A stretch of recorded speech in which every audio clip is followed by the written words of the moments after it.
Good morning, John. Thanks for coming in today. I received your results from Dr. Smith on the Beck depression assessments that you completed with them, and I would like to go over those with you together. While I'm going over these, if there's anything that comes up that you have questions on, please stop me right away so we can address those. As we talk, I'm going to refer to my notes, if that would be okay with you. Great. Let's begin.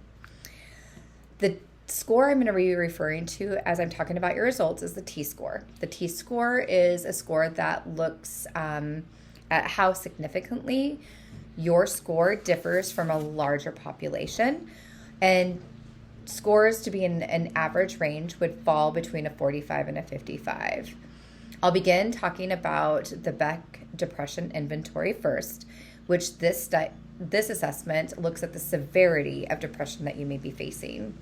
Your T-score in this assessment was an 88, which puts you in severe range.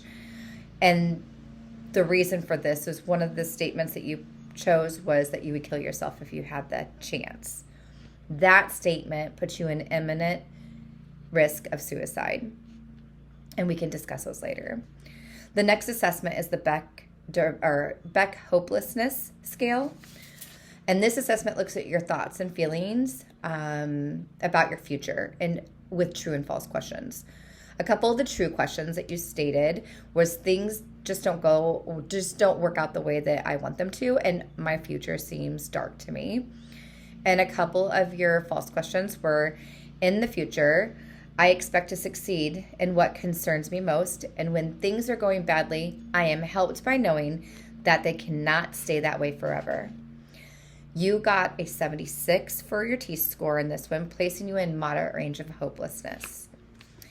The next assessment was the Beck Anxiety Inventory, and this assessment looks at the severity of anxiety and to reduce the overlap between your depression and anxiety related symptoms like fear of losing control, being shaky, or unable to relax. Your T-score was a 72, placing you in moderate range of anxiety.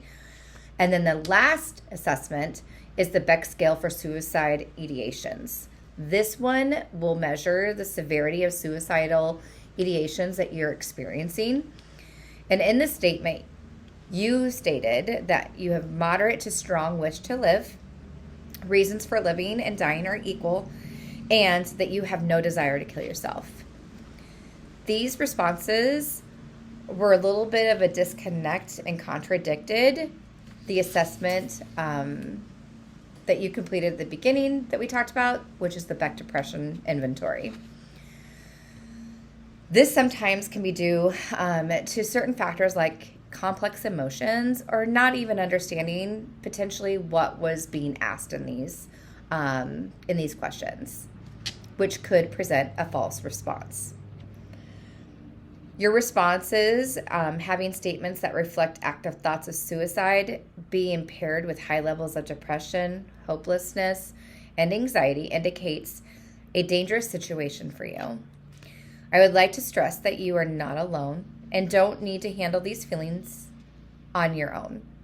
We are here to support you and together develop strategies and provide you with resources that can help minimize any distress you're currently facing.